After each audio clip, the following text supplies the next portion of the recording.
Whenever we pick up a new hobby, we tend to look out for people who've been doing this for a while, who are more experienced and who are just a little further down the path than we are. The reason we look for them is because we want to use them as a source of inspiration as well as education. However, if we're not careful, we can find the wrong people, therefore effectively climb the wrong ladder, to then have to climb back down and find a different ladder. Not to say that the advice that some people give is incorrect, but more so that sometimes people's approach to photography might be a little bit different to our approach. Therefore, we need to be a little bit more selective with who we follow, especially online. Just one quick disclaimer, this video is not intended for people who want to become professional commercial photographers. That's a whole different world that I know nothing about. This is all for people who do this as a hobby and for people who do, let's say, personal projects. The first thing I want to talk about is the 3 different types of photographers that you would find in a typical online Instagram, YouTube, hobby photography environment, so to speak. The first type of person is the technically minded photographer. These are the people who love the technical and the more gear side of photography. They're the people who will know how to take the most technically perfect photo that is pin sharp throughout, that is like made up of 20 images stacked in Photoshop using some next level method that is very clever, and the end result is a very clean, very nice and very beautiful looking image that you can hang up on the wall and it will look fantastic. These are the people who will also research all the gear. They will find out what is the sharpest lens at any given f number, what's the best shutter speed to use, what's the best sensor for what type of light, and generally they will have a very deep technical understanding of photography. So if I was looking for someone to learn from how to stack images with regards to focus or exposure, or how to find the sharpest lens, those are the people I would go to. The second group of people lean more towards the creative and the art side of photography. They're very much philosophical in their approach to the craft. They're very mindful. To them, photography is all about storytelling. It's all about emotion. It's all about being creative with what you have. They're typically people who do say that gear doesn't matter, and for them it genuinely doesn't, and they're right, because to them, having a 60 megapixel camera is going to be of no use because they will not really value that as much as creating an image that speaks to them on a much deeper level. Typically, these people will collect and read many photo books. They will also look at other forms of creativity for inspiration, such as poetry, cinema. They will also be a lot more sort of deeper thinking about photography. They will always think a lot more about what does the image say to the viewer, how does the image make you feel, and to them, having a photo that's powerful, that will make you emotional, and that will just invoke a feeling or a conversation is at the top of what they value. Typically, they're the people that I would go to if I want to really think about my creativity, if I want to think about how do I get the best emotion out of a viewer with my images, how to tell a better story, and how to even, compile images together into a book and have a certain sequence that speaks to the viewer. The final group of photographers, and the group that I belong to, value experience and the fun of photography above all else. So what I mean by that is, to me, the experience of going out with a camera and taking photos outside in nature, in cities,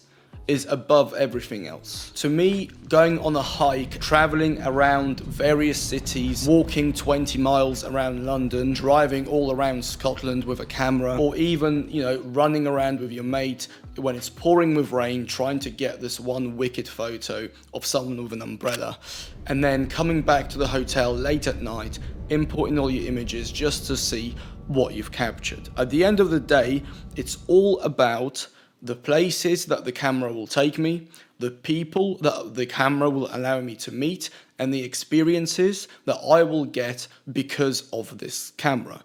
That, to me, is up there with pretty much the most important aspect of photography. Therefore, when I look at these things, to me, for example, the camera, yes, I look at a little bit of the technical side of it, but only from a user experience point of view. At the end of the day, I want the camera to get out of my way so I can just enjoy taking photos. Therefore, like with the Fuji system, I find it the most enjoyable to use. I find the ergonomics to be the best. And overall, the user experience, the autofocus is good. It's also light, it's small, it's easy to carry. With regards to the more RT creative side of photography, I am about as philosophical as a teaspoon. However, I do appreciate crafting an image or a series of images which tell a story and which can evoke an emotion from the viewer. I've made videos about it myself, and I always try to improve that particular skill set. So when you watch my videos, chances are you're probably into the experience of photography more than the other aspects of the craft, which is why, let's say, when you've watched my gear reviews, you probably wouldn't have seen me take photos of a brick wall, zoom into 800% and then say, oh, that corner is 5% less sharp than the center, therefore this lens is rubbish. Instead, you probably would have heard me talk about the user experience and the ergonomics and how fun that piece of equipment is to use.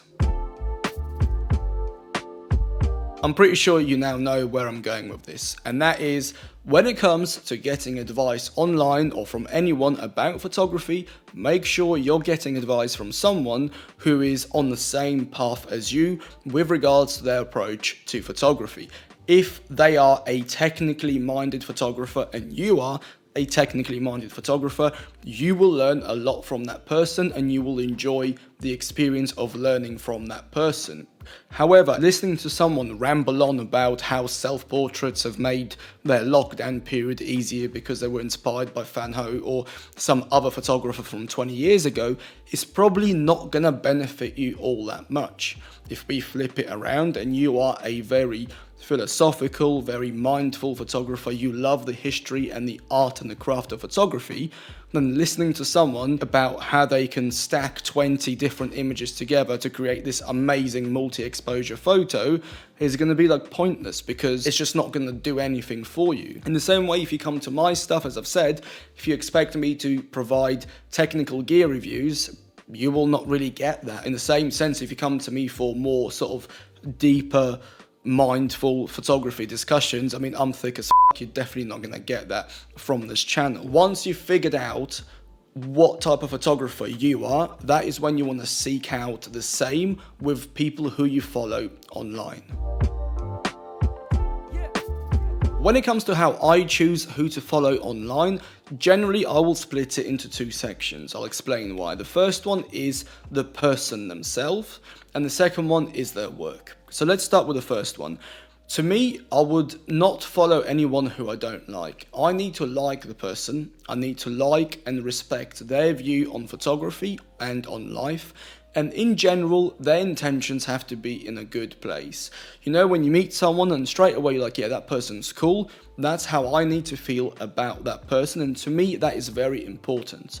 I am one of those people who can't separate art and the artist. And even if the art is amazing, but the artist is a complete knob, to me the whole thing is then just sort of tarnished and I wouldn't bother with it. And I speak from experience. I've met one or two very, very well-known London street photographers whose work I admired, I looked up to, and then once I've met them, I found them to be very rude, very arrogant, self-absorbed, and generally unpleasant to be around. And honestly, from that moment, I didn't view their work in the same way. I've unfollowed them, and to be honest, I don't really care what they do, and I don't really care about their work. So to me, having a good person is very, very important. Now, in terms of their work, for the purpose of this video, I'm going to say work, but include photography and anything they do outside of photography, such as YouTube videos, teaching, things like that. So their work needs to be first and foremost inspirational to me. So when I look at their photos, it just makes me want to pick up my camera and go out. After that, I'll be looking to see how their approach to photography might challenge mine. Maybe they do things in a certain way that I don't, and then I'll always be asking why, and is there a reason why, you know, their photos look a certain way and mine don't. So generally speaking, their work needs to speak to me. I need to like it. It needs to be something that will make me want to get up, grab my camera and go out. And it doesn't even have to be photography related. I've always said one of my biggest sort of people on YouTube that I look up to personally is a guy called Craig Adams who does all the hiking films. And he makes me want to grab my camera, my hiking bag, and go for a walk and hike and take photos, even though he's not even a photographer. For example, if I can summarize everything in one sentence or maybe two, that will be that there are different types of photographers out there. If you are a technically minded photographer who likes gear, then following someone who loves the art side of photography who will tell you that your gear doesn't matter is not going to be the best use of your time. Instead, go and follow someone who also shares the same love for the photography equipment and for the technical side of photography that you do. In the same sense, if you enjoy going out with your camera, hiking, doing cool stuff, then obviously you have people like me and many others who will share that outlook on photography. And obviously, finally, if you do love the historical, the philosophical, and the really mindful approach to photography, there are plenty of people who will do a fantastic job at inspiring you and guiding you through that approach to photography. If there's one thing I want to really make clear, it's that neither is right or wrong, okay? If you love gear, there's nothing wrong with that. If you don't love gear and you just want to experiment with your 20-year-old camera, then do that. Whatever makes you happy at the end of the day is the right thing. I'm pretty sure this topic will be a conversation starter, so I will be interested in reading your comments down below. But apart from that, that is all for today. Thank you ever so much. Have a nice day and I'll see you in the next video. Bye.